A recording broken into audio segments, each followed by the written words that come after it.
오늘은 구약 파노라마 7번째 시간입니다. 오늘은 사무엘 상하, 열왕기상, 역대상의 말씀을 같이 살펴보도록 하겠습니다. 이 시대를 우리는 통일왕국 시대라고 하는데요. 오늘은 통일왕국 시대와 시가서를 함께 살펴보도록 하겠습니다. 먼저 복습부터 해보셔야죠. 성경 목록가부터 우리 같이 불러보도록 하겠습니다.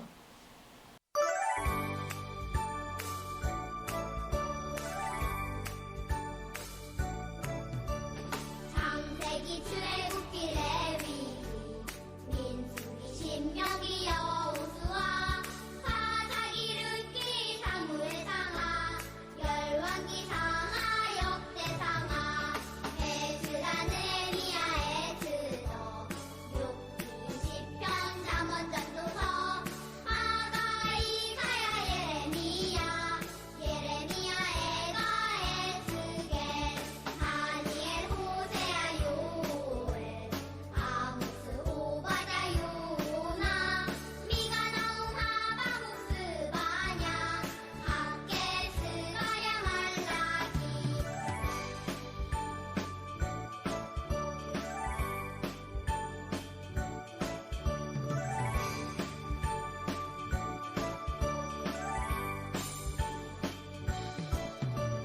마태, 마가, 누가, 요한, 사도행전, 로마서, 고린도, 전후, 갈라디아서, 에베소서, 빌립보서, 골로새, 데살로니가, 전후서, 디모데, 전후, 디도서, 필레몬, 이브리야, 고고, 베드로, 전후, 요한, 일상, 유가서, 요한, 계시록, 구약 39권에다 신약 27권으로 성경은 66권이다.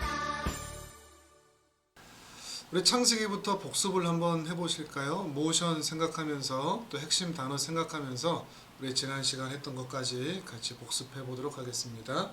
자, 창조, 타락, 홍수, 민족들, 4천년 전 어디였죠? 우르, 페르시아만, 네 사람, 데라, 아브라함, 사라, 롯. 어디로 갔죠? 티그리스, 유프라테스, 하란, 데라의 죽음, 갈릴리 바다, 요단강, 사해, 지중해, 이스라엘, 이스마엘, 이삭, 에서, 야곱, 요셉, 애굽, 유대인, 애굽.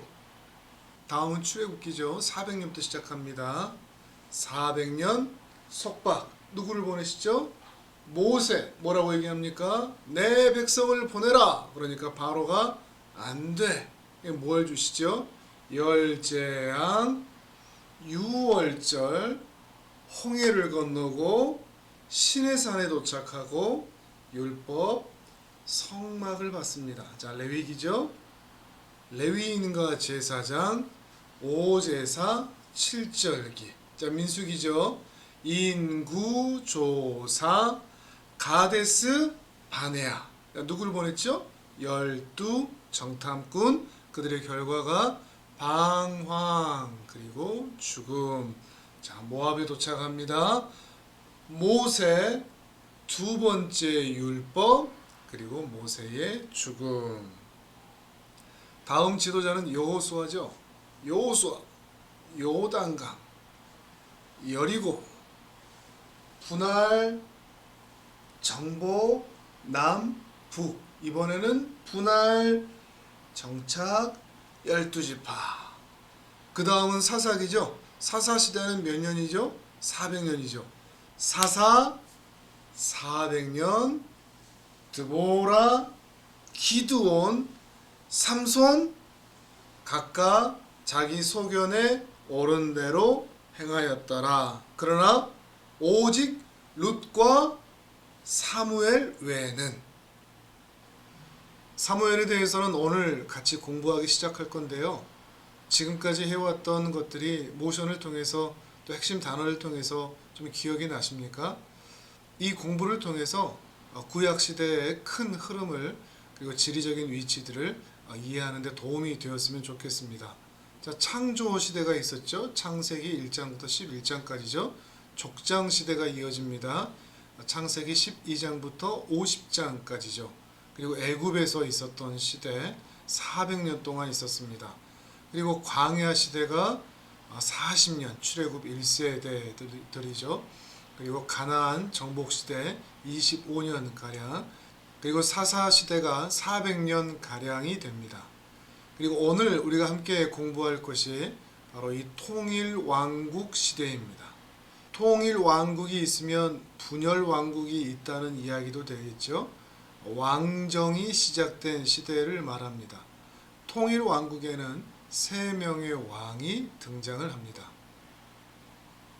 그 세 왕의 이야기가 기록된 책이 사무엘상, 사무엘하, 열왕기상, 역대상입니다. 그리고 이 시대를 통일 왕국이라고 부릅니다. 지난 시간에 사사 시대를 말씀하면서 그 시대는 하나님을 왕으로 인정하지 않고 다 각기 자기 소견에 옳은 대로 살았다고 했죠. 그러나 이 두 사람, 특별히 별처럼 빛났던 룻과 사무엘 외에는 자기가 생각하기에 옳은 대로 살아왔습니다. 사사기에 기록되지 않은 사사가 사무엘상에 2명이 더 기록되어 있습니다. 한 사람은 엘리, 또 한 사람은 사무엘입니다. 이 사무엘은 사사이면서 또 제사장이면서 이스라엘의 선지자이기도 했습니다. 사무엘은 어머니 한나의 눈물겨운 기도로 태어납니다. 그리고 어머니의 서원대로 어릴 적에 엘리 제사장에게 보내져서 그와 함께 자라게 됩니다. 그리고 나이가 들어서 이스라엘의 사사로 활약을 하죠. 사무엘은 기도하는 것을 매우 좋아했던 사람으로 보입니다. 그리고 늘 한결같은 사람이었습니다. 이스라엘 백성들에게 기도를 가르치고 그들을 위해서 쉬지 않고 기도했던 사람이었습니다.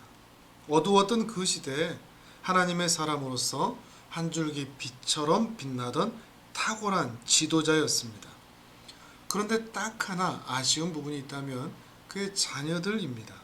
나이가 들어서 잠시 사사의 일을 두 아들에게 맡겨놓는데 이 두 아들은 백성들에게 뇌물을 받고 공정한 판결을 내리지를 않습니다.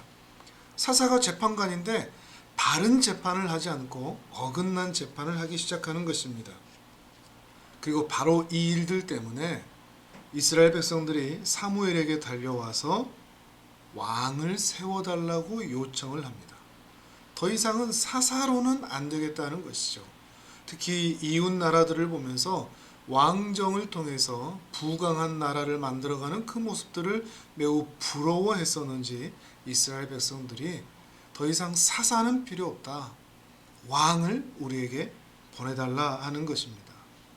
사사는 하나님을 대리 통치하는 존재로 알려져 있었습니다. 그러니 사사는 필요 없다. 우리에게도 왕을 달라 하는 것은 하나님의 통치를 부인하는 것과 다르지가 않습니다. 그래서 사무엘이 하나님께 달려가서 여호와여 여호와여 백성이 나를 버렸습니다 라고 하소연할 정도였습니다. 그런데 하나님께서 사무엘을 향해서 백성이 너를 버린 것이 아니다 나를 버린 것이다 라고 말씀하실 정도였습니다. 그러함에도 하나님께서는 이스라엘 백성들에게 왕을 허락하십니다. 그러면서 이스라엘의 왕정 시대가 시작된 것이죠. 이스라엘의 12지파가 한 나라를 이루고 있던 이 시대를 우리는 통일 왕국 시대라고 부르면서 그 기간이 120년입니다. 이 120년 동안 3명의 왕이 등장을 하는데 마치 약속이나 한 듯이 똑같이 40년씩 통치를 하게 됩니다. 3명의 왕이 동일한 지역에서 동일한 기간 동안 통치했던 시대인데 달랐던 것이 있다면 하나님을 향한 새 왕들의 마음의 상태가 매우 달랐습니다. 이스라엘의 첫 번째 왕은 사울입니다. 처음에는 사울이 매우 겸손했습니다. 사무엘이 사울을 백성에게 소개하기 위해서 미스바 광야로 데리고 갔을 때 어색하고 걸맞지 않는 것 같아서 여행용 진보다리 뒤에 숨어있던 사람이기도 합니다. 매우 수줍음도 많았고 겸손하기도 했던 사람입니다. 그러나 시간이 지나감에 따라서 점차 교만해지고 불순종하게 됩니다. 결국에 그의 마음이 하나님에게서 멀어지고 무심하게 되는데 대표적으로 두 가지 사건을 살펴보겠습니다. 먼저는 블레셋과 전쟁을 하는데 사무엘이 일주일만 기다리라고 했습니다. 그런데 7일이 되었는데도 사무엘이 등장을 하지 않자 사무엘 대신에 자기가 제사를 지내버립니다. 제사는 제사장을 통해서만 지낼 수 있지 아무리 왕이라고 해도 그 제사를 지낼 수가 없습니다. 그런데도 사울은 매우 교만한 마음으로 제사를 지내고 만 것입니다. 마치 자기가 그래도 되는 존재인 것처럼 말이죠. 사무엘이 나타나서 사울에게 야단을 칩니다. 하나님의 방법대로 하지 않은 것 때문에 말이죠. 그러나 하나님께서는 여기에서 사울을 포기하지 않으시고 사무엘을 통해서 사울에게 한 번 더 기회를 줍니다. 이번에는 아말렉과 전쟁을 하는데 하나님께서 사무엘을 통해서 아말렉 사람들과 짐승을 모두 진멸하라고 했습니다. 출애굽할 때 이스라엘 백성들을 괴롭혔던 민족이 바로 이 아말렉 족속들이었거든요. 그래서 하나님께서는 이 아말렉 족속을 진멸하라라고 했는데 사울이 또 듣지 않은 것입니다. 아말렉 사람들을 진멸시키지 않았습니다. 무엇보다도 좋은 짐승들을 살려뒀습니다. 겉으로는 이것 가지고 하나님께 예배드리겠다 했지만 속으로는 자신들이 소유하고 싶었기 때문입니다. 여기에서 그 유명한 말씀이 등장을 합니다. 순종이 제사보다 낫고 듣는 것이 수양의 기름보다 나으니라. 외적인 헌신보다 더욱 중요한 것은 내적인 순종입니다. 마음이 중요하다는 것입니다. 그러나 그의 마음은 하나님께 가까이 가지 않았습니다. 하나님은 오히려 사울로 인해서 몹시 슬퍼하셨습니다. 여호와의 신이 사울을 떠나고 악한 영이 사울을 괴롭히기 시작을 합니다. 심지어 무당을 찾아가기도 합니다. 그리고 마지막에는 자결까지 하고 말죠. 사울은 외적으로는 정말 멋있는 사람이었지만 하나님을 향한 마음이 없었습니다. 하나님을 향해 무심한 사람이었습니다. 하나님의 눈보다 사람의 눈을 더 의식했던 사람입니다. 그러나 정작 싸울 대상인 골리앗과는 싸움 한 번 제대로 하지 못한 채 싸울 대상이 아닌 이스라엘의 구원자이자 자신의 사위인 다윗을 죽이고자 애를 쓰다가 다윗과 이스라엘 백성들의 마음을 울리고 만 사람, 그 사람이 바로 사울이라는 것입니다.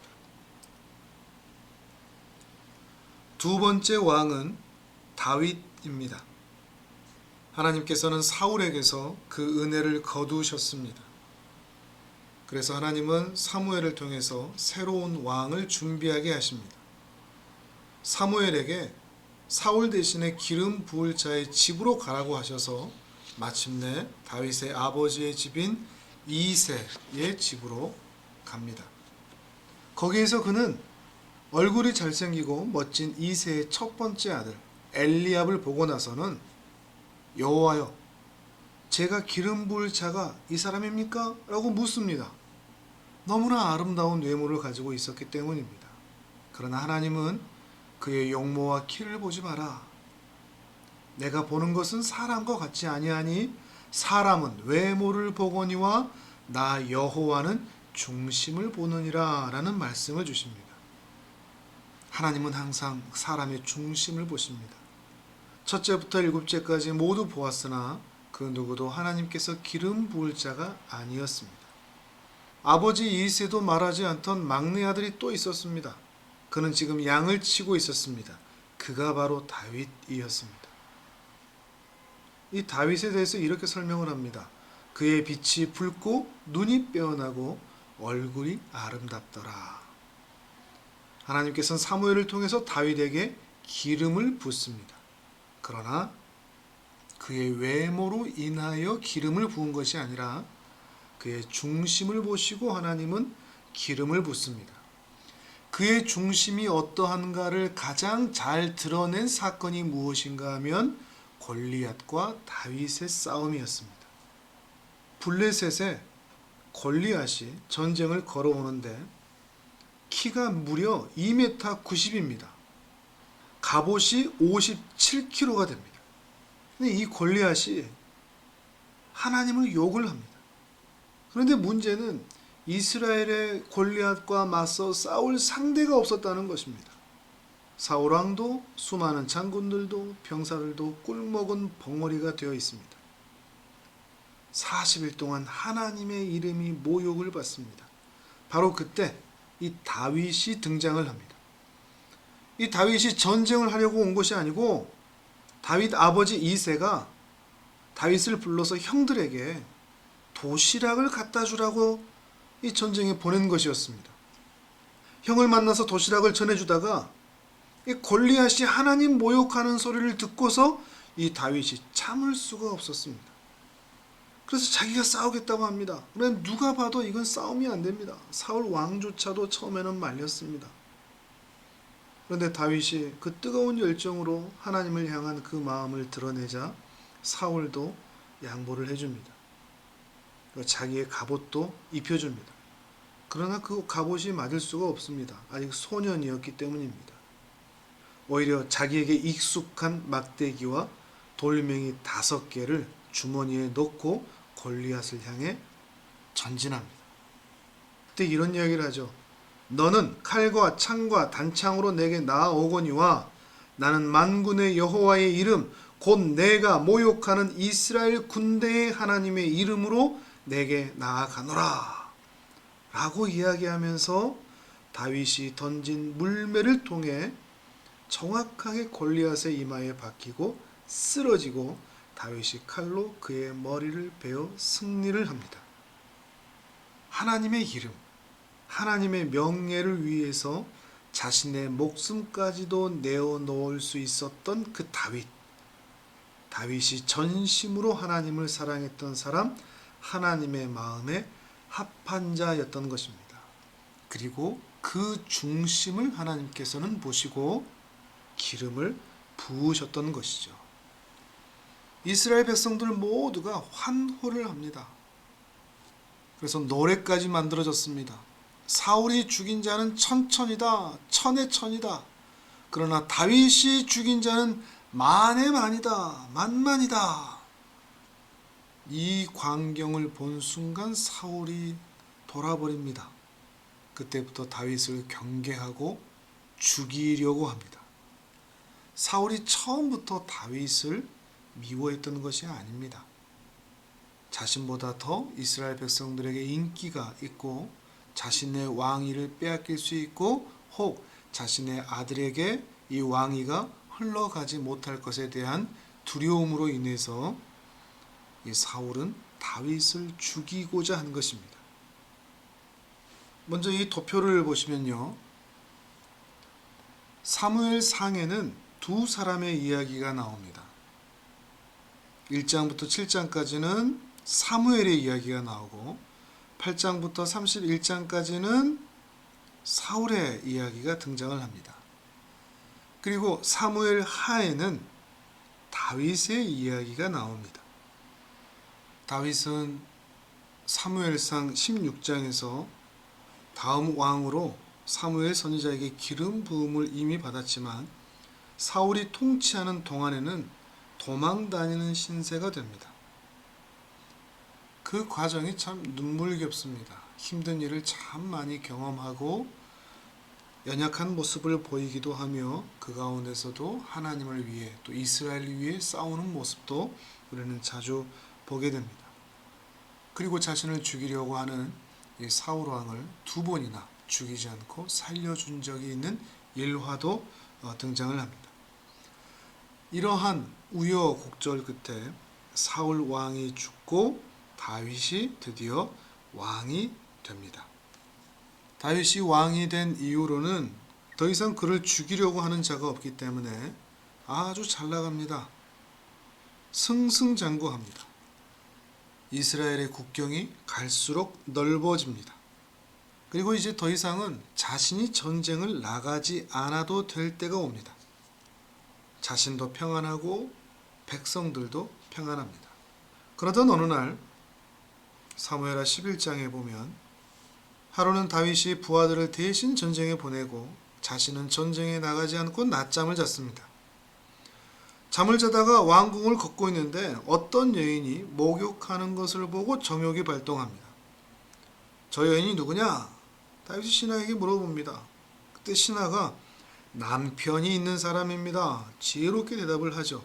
그러나 그 대답에 아랑곳하지 않고 다윗은 그녀를 불러 간음하고 맙니다. 그 일을 숨기고자 그녀의 남편도 죽여버리고 맙니다.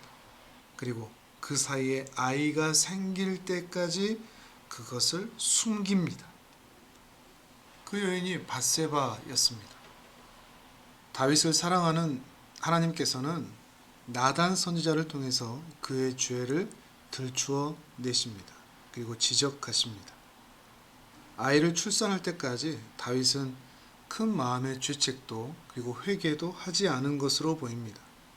그리고 드디어 출산 이후에 나단 선지자가 그의 죄를 지적하자 그때서야 자신의 죄를 확인하고 하나님 앞에 엄청난 회개의 시간을 갖습니다. 시편에 보면 눈물로 침상을 띄울 정도라는 그런 표현까지 있을 정도였습니다. 진실로 그의 죄를 고백하고 하나님의 은혜를 구합니다. 하나님께서는 또한 그의 죄를 용서하십니다. 그러나 우리가 놓치지 않아야 될 것이 있습니다. 죄에 대한 대가는 반드시 치를 수밖에 없다는 것입니다. 회개하면 그것으로 끝나느냐? 그렇지 않습니다. 회개 이후에는 당연히 치러야 할 벌이 남아 있습니다. 그 자국이 남아 있는 것처럼 말이죠. 벽에다가 액자를 걸기 위해서 못을 박았는데 그 못을 빼면 여전히 그 벽에는 못 자국이 남아 있는 것처럼 죄에는 그 자국이 남아 있습니다. 분명 하나님께서는 다윗의 죄를 용서하셨습니다. 그러나 다윗의 그 이후의 삶을 보면 그에 대한 대가를 톡톡히 치르게 되는 것을 확인하게 됩니다. 많은 그리스도인들이 오해할 때가 있습니다. 죄를 지으면 회개하면 된다. 그러면 다 용서받는다. 아닙니다. 그것은 이단 중에 하나인 구원파의 가르침입니다.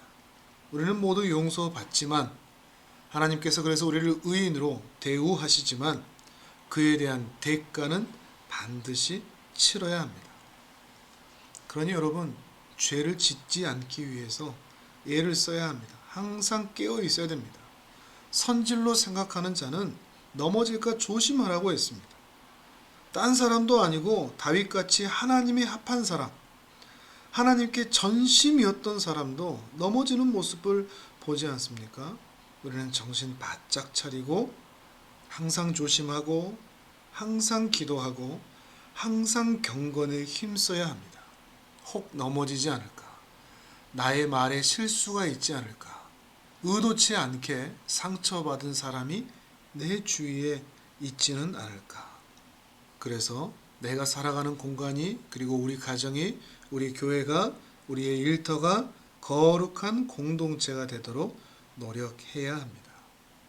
먼저 죄가 발견되거든 하나님 앞에 깊이 회개하십시오. 그리고 하나님의 은혜를 구하십시오. 그리고 내가 잘못한 부분이 있으면 그에 대한 대가도 치르셔야 합니다. 그러나 그 전에 죄를 짓지 않기 위하여 더욱 하나님께 가까이 가고 하나님께 민감하며 경건에 이르는 연습들을 더욱 하나님 앞에서 해야 할 것입니다. 그는 분명 큰 죄를 범하기는 했지만 그의 인생 전체를 볼 때 하나님 앞에서 내 마음에 합한 자다라는 평가를 받을 정도로 하나님을 향한 전심의 사람, 그가 바로 다윗이었습니다. 다음 왕은 솔로몬 임금님입니다. 그가 이스라엘의 세 번째 왕이 됩니다. 그는 왕자였지만 그 위에 형들이 많이 있었습니다. 그리고 무엇보다도 자신의 어머니는 밧세바였습니다. 그래서 자신이 왕이 된다는 것은 당연하지 않은 이야기였습니다. 그런데 하나님께서 이 솔로몬을 왕으로 부르셨습니다. 나이가 어렸지만 하나님께서 자신을 왕으로 부르신 것에 대하여 얼마나 감사했던지 일천번제를 하나님 앞에 드릴 정도로 하나님을 사랑했습니다. 하나님께서는 그의 마음을 너무나 어여쁘게 보시고 한 가지 소원을 말하면 들어주겠다고 하십니다. 그때 솔로몬이 무엇을 구하는가 하면 부귀도 장수도 아니고 하나님의 백성을 잘 다스릴 수 있는 지혜를 달라고 요청을 합니다. 하나님은 솔로몬에게 지혜를 주십니다. 하나님께서 정말 솔로몬에게 지혜를 주셨다는 증거가 지혜로운 재판이었습니다. 누가 친모인지 알 수 없는 상황에서 어머니의 모성을 통해서 누가 진짜 엄마인지를 드러낸 그 재판을 통해서 하나님께서 정말 솔로몬에게 지혜를 주셨음을 증거하고 있습니다. 그의 지혜가 얼마나 절정에 다다랐는지 주변 국가에서 이 솔로몬의 지혜와 명성과 권력을 확인하고자 찾아옵니다. 그리고 칭송을 하는 일이 있습니다. 대표적인 예가 시바의 여왕이기도 하죠. 또한 솔로몬은 아버지 다윗이 그토록 소망하고 준비했지만 하나님께서 허락하지 않으셔서 짓지 못했던 그 성전을 짓게 됩니다. 하늘의 하늘들의 하늘이라도 담을 수 없는 그 하나님의 그 이름을 이곳에 담을 수 있음에 대해서 솔로몬은 아름다운 기도를 올려드리고 하나님께 영광을 올립니다. 그런데 문제가 있습니다. 솔로몬은 성전보다 4배나 큰 규모로 자기 궁전을 짓습니다. 20년 동안 건축을 하는데 성전을 짓는 데는 7년, 자기 궁전을 짓는 데는 13년이 걸리기도 합니다. 조금씩 자기 개인의 욕심을 채우는 일에 하나님께서 주신 부와 명예와 권력을 사용하고 있는 것입니다. 하나님께서는 솔로몬에게 왕이 되면 3가지는 하지 말라고 하셨거든요. 첫 번째, 말을 많이 갖지 말라. 군사력을 말하죠. 왜냐하면 하나님을 의지하고 하나님만 바라보아야 할 것인데 말을 의지하면 안 되기 때문입니다. 그러나 솔로몬은 그 말을 따르지 않았습니다. 두 번째로 은을 많이 갖지 말라 했습니다. 그런데도 그는 엄청난 보화들을 가지고 있었죠. 세 번째로 아내를 많이 두지 말라 했습니다. 근데 솔로몬의 아내가 몇인 줄 아십니까? 첩까지 합해서 후궁까지 합해서 무려 1000명입니다. 대부분이 이방 여인들입니다. 나름대로 솔로몬은 머리를 쓴 겁니다. 전쟁이 없는 화목한 나라, 번영하는 나라를 만들기 위해서 주변 국가들과 정략 결혼을 하면 더 이상 전쟁이 없을 것이다 생각하면서 1000명의 아내를 맞아들인 것입니다. 그런데 문제는 정략 결혼을 하면서 그 궁궐에 들이다 보니까 그 여인들이 1000개의 우상을 가지고 성전에까지 들어온 것입니다. 하나님만 사랑했던 솔로몬이, 그 지혜의 사람 솔로몬이 1000명의 여인과 1000개의 우상 앞에서 무너지기 시작합니다. 그러다가 결국 솔로몬은 하나님을 떠납니다. 어떻게 보면 매우 충격적인 이야기죠. 그래서 솔로몬은 하나님을 향하여 전심이지 않았습니다. 그의 인생 후반은 하나님을 향해서 나누어진 마음으로 살았습니다. 반심입니다. 우상에 물들었던 사람입니다. 여기까지가 통일한국 120년의 이야기입니다. 그리고 그 이후에 이 이스라엘이 둘로 갈라지게 됩니다. 사울 40년, 다윗 40년, 솔로몬 40년 똑같은 땅에서 12지파를 다스렸지만 하나님에게 대한 마음이 각기 달랐습니다. 어떻게 달랐죠? 사울은 아예 무심이었습니다. 그러나 다윗은 전심이었습니다. 그러나 솔로몬은 반심이었습니다. 자, 이번에는 모션을 해보겠습니다. 우리 지난 시간에 했던 오직 룻과 사무엘 외에는 이어서 이번엔 통일왕국입니다. 통일왕국 120년 통일왕국. 다음 시간에는 분열왕국을 할 거거든요. 분열왕국이 이렇게 나눠집니다. 분열왕국. 오늘은 통일왕국. 통일왕국 120년 사울. 자, 임금님들 이름은 전부 다 이 왕관으로 합니다. 사울 무심, 마음을 버렸습니다. 하트 버립니다. 사울 무심, 다윗 예쁘게 전심, 솔로몬 반심, 마음이 반만 있는 겁니다. 반심. 자, 한 번 더 합니다. 오직 룻과 사무엘 외에는 통일왕국 120년 사울 무심, 다윗 전심, 솔로몬 반심. 오직 룻과 사무엘 외에는 통일왕국 120년 사울 무심, 다윗 전심, 솔로몬 반심. 자, 여기까지 핵심 단어를 한번 넣어 볼까요? 사무엘상 사무엘과 사울이 등장한다고 했죠. 사울은 무심이었습니다. 사무엘 하에는 누가 많이 등장한다고 했죠? 다윗이라고 했죠. 다윗의 마음은 전심. 열왕기 상에는 솔로몬이 등장을 합니다. 그래서 솔로몬 이후에 분열왕국 이야기가 시작이 되는데 솔로몬은 반심 그리고 분열. 역대상은요, 다윗의 생애에 대한 제사장적인 관점입니다. 제사장이 다윗에게 초점을 맞추어서 재편집한 책이 바로 역대상입니다. 바벨론에서 포로 생활을 마치고 돌아온 백성들을 향해서 제사장이었던 사람이 기록한 책이 바로 역대상, 역대하 이야기인 것이죠. 자, 문제 한번 맞춰볼까요? 다윗의 생애에 대한 제사정적인 관점으로 다시 기록한 책이 무엇일까요? 그렇죠. 역대상입니다.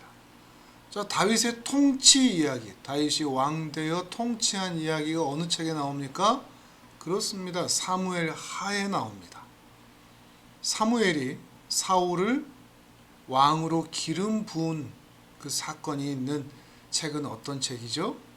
그렇습니다. 사무엘 상입니다. 솔로몬의 1000명의 왕비, 열왕기 상입니다. 계속해서 시가서를 짧게 핵심 단어 위주로 살펴보도록 하겠습니다. 욥기의 핵심 단어는 하나님의 주권입니다. 욥기에 대해서 고난 또는 시험으로 이야기하는 경우가 있는데 물론 맞습니다. 고난과 시험에 대해서 우리는 어떤 자세를 취해야 될 것인가? 그런데 그것보다 더 큰 주제는 하나님의 주권입니다. 하나님의 주인 되심. 사람의 계획과 사람의 뜻과 사람의 지혜를 뛰어넘는 하나님의 크심과 위대하심. 온 세상 만물을 당신의 뜻대로 다스리시는 그 하나님의 주권에 대해서 우리 인간이 어떠한 자세를 취해야 하는가를 말하는 것이 욥기입니다. 욥이 하나님을 대하는 자세가 달라지거든요. 욥의 핵심 단어 하나님의 주권. 시편의 핵심 단어는 사실 너무나 많은데 우리 예배로 할 수가 있겠습니다. 위대하시고 선하시고 자비로우신 하나님에 대한 예배, 경배와 찬양을 다루고 있는 책이 바로 이 시편인 것입니다. 시편의 저자들은 하나님이 어떤 분이시고 어떤 일을 하시며 우리가 얼마나 고난과 힘든 상황 가운데 있는데도 우리가 하나님을 바라보며 어떤 상황 가운데서 우리가 하나님을 더욱 의지해야 되는지 인생의 모든 삶의 경험에 대해서 총망라한 책이라고 할 수가 있습니다. 하나님을 알고 싶다면 그리고 인생의 수많은 역경과 고난 가운데서 그 가운데서도 여전히 하나님을 올바르게 예배하고 싶다면 시편을 깊이 묵상하면 좋습니다. 그리고 기도를 배우고 싶다면 또한 시편을 묵상하는 것이, 읽는 것이 매우 좋습니다. 왜냐하면 시편은 삶의 모든 영역의 경험에서 성도의 마음이 하나님을 향하도록 하나님께 철저하게 초점을 맞추고 있기 때문입니다. 잠언은 지혜입니다. 잠언은 크게 두 가지로 나눠볼 수 있는데요. 지혜란 무엇인가? 그리고 그 지혜를 가지고 하나님의 사람으로 어떻게 살아야 되는, 지혜롭게 산다는 것은 또한 무엇인가? 잠언은 인간을 향한 보편적인 진리들을 많이 포함하고 있습니다. 가정과 일터와 지역사회와 모든 장소에서 하나님과 깊은 관계를 맺고 매일의 삶과 다른 사람과 조화를 이루며 살도록 지침을 줍니다. 결혼과 성, 부와 가난, 혀, 술, 교만, 자녀 양육, 우정, 하나님을 경외하는 삶에 대한 풍성한 지혜를 제공해 줍니다. 다음은 전도서입니다. 전도서의 핵심 단어는 헛됨입니다. 허무하다라는 거죠. 여기서 헛되다는 단어는 수증기를 말합니다. 숨결처럼 우리가 입김으로 호호 불면 눈에 보이지도 않게 다 사라지고 말죠. 그것이 바로 허무함입니다. 무엇이 헛되다는 것일까요? 하나님 없는 인생이 헛되다는 것을 말하고 있습니다. 우리가 조금 전에 솔로몬의 인생을 보았지만 하나님을 떠나 우상을 숭배하던 삶이 얼마나 허망한지를 이미 다 경험했던 솔로몬이 하는 이야기입니다. 부자도 되어보고 돈, 권력, 힘도 가져봤던 사람이 그 인생의 정점에서 모든 것이 헛될 수밖에 없어서 하나님께 돌아가지 않으면 안 된다는 것을 말하고 있는 것입니다. 그러니 헛되지 않은 인생을 살기 위해서는 하나님 안에 있어야 한다는 것입니다.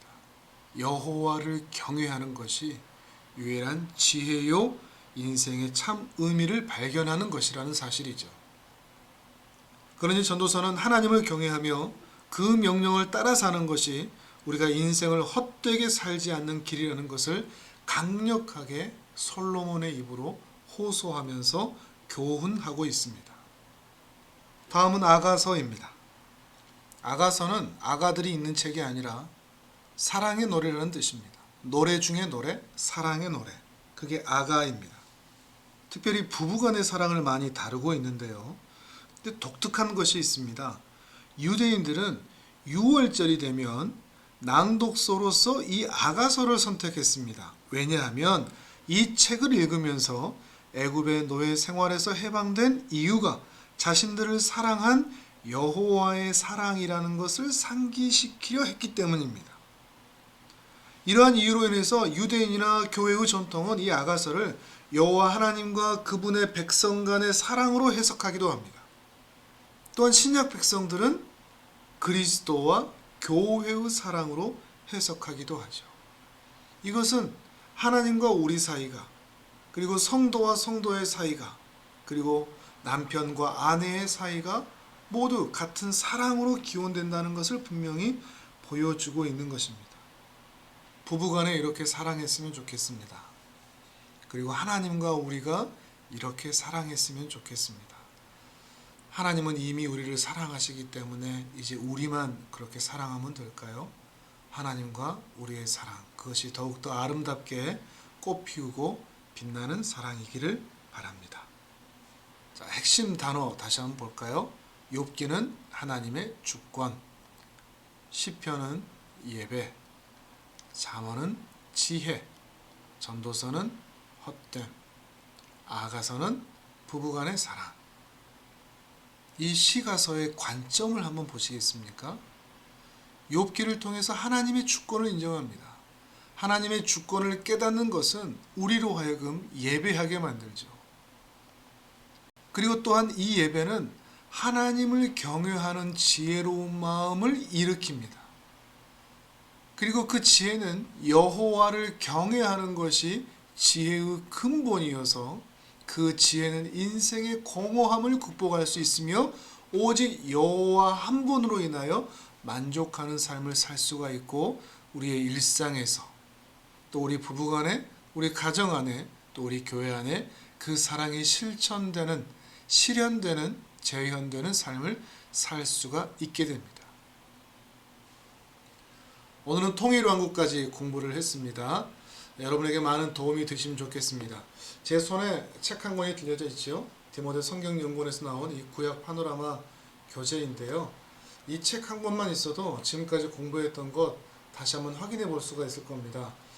그래서 이 7강까지 공부하신 분들은 정말로 공부하신 분일 것이라고 생각이 되기 때문에 구약 파노라마를 중간부터 보신 분들은 없을 것이고 1강부터 꾸준하게 보아오신 분들이 계실 것이라고 생각이 되는데 저에게 연락을 주시면 제가 이 책을 드리고 싶습니다. 제가 그렇게 잘 가르치지도 못하는데 지금까지 따라와 주신 분들에게 너무 감사해서 대신 이거를 대외적으로 광고는 하지 않고요. 정말 여기까지 오셔서 여기까지 공부하신 분들에게는 너무 고맙고 기특하고 사랑스러워서 이 책을 드리고 싶으니까 저에게 문자나 또는 카톡으로 연락을 주시면 제가 갖다 드릴 수도 있고 또 우리 성도님들이면 교회에 와서 또 몰래 살짝 받아가시면 되고 혹여 계실까요? 우리 교회 분이 아니신 분이 계속 듣고 계신 분이 있다면 또 제게 연락을 주신다고 하면 제가 발송을 또 해드리도록 하겠습니다. 이제 마지막으로 우리 이재양 목사님의 모션 같이 보면서 오늘 한 부분까지 통일왕국까지 같이 복습하고 오늘 마무리하도록 하겠습니다. 오늘 여기까지 함께 해주셔서 감사합니다. 꼭 신청해 주세요. 감사합니다. 시작. 창조하라. 홍수 민족들 4,000년 우루 페르샤만 네 사람 데라 아브라함 사라 롯 티그리스 유브라데스 하란 데라의 죽음 갈릴리 바다 요단강 사해 지중해 이스라엘 이스마엘 이삭 에서 야곱 요셉 애굽 유대인 애굽 출애굽기 400년 속박 모세 내 백성을 보내라 안돼 열재앙 유월절 홍해 시내산 율법 성막 레이기입니다. 레위인과 제사장 오제사 7절기 인구조사 가데스 바네아 12 정탐꾼 방황 죽음 모압 모세 두 번째 율법 죽음 여호수아 요단강 여리고 분할 정복 남북 분할 정착 12지파 사사 400년 드보라 기드온 삼손 각각 그 소견에 옳은 대로 행하였더라. 오직 룻과 사무엘 외에는 통일왕국 120년 사울 무심 다윗 전심 솔로몬 반심